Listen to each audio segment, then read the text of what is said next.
18 trillion. Japan carries debt worth 230% of its entire economy. The United Kingdom, France, Germany, all deeply in the red. And yet, somehow, the world keeps turning. Money keeps flowing. Markets function. So here's the puzzle that keeps people awake at night. If everyone is in debt, who exactly is doing the lending? Where does all this money come from? It's a perfectly reasonable question. When you borrow money from a bank, the bank has that money.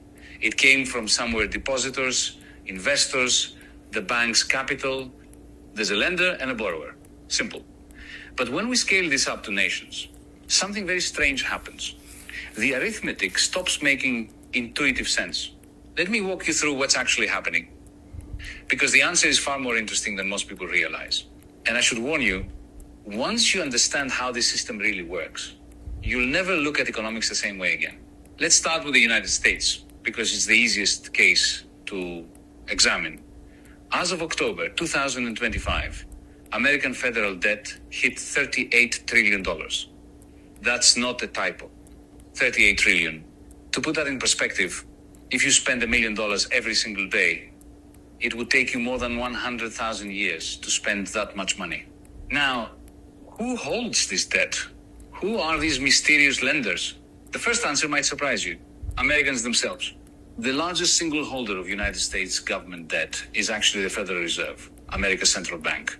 They own roughly $6.7 trillion of treasury securities. Think about that for a moment. The American government owes money to the American government's bank, but that's just the beginning. Another 7 trillion is held in what we call intragovernmental holdings. This is the government owing money to itself. The Social Security Trust Fund owns 2.8 trillion of United States debt. The Military Retirement Fund owns another 1.6 trillion.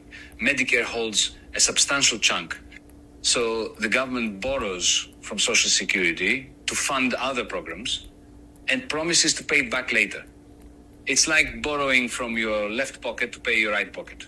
So far, we're at about $13 trillion that America essentially owes to itself. That's more than a third of the total debt already. The question, who's the lender, becomes strange, doesn't it? But let's continue. The next big category is private domestic investors, ordinary Americans, through various channels. Mutual funds hold about 3.7 trillion. State and local governments own 1.7 trillion.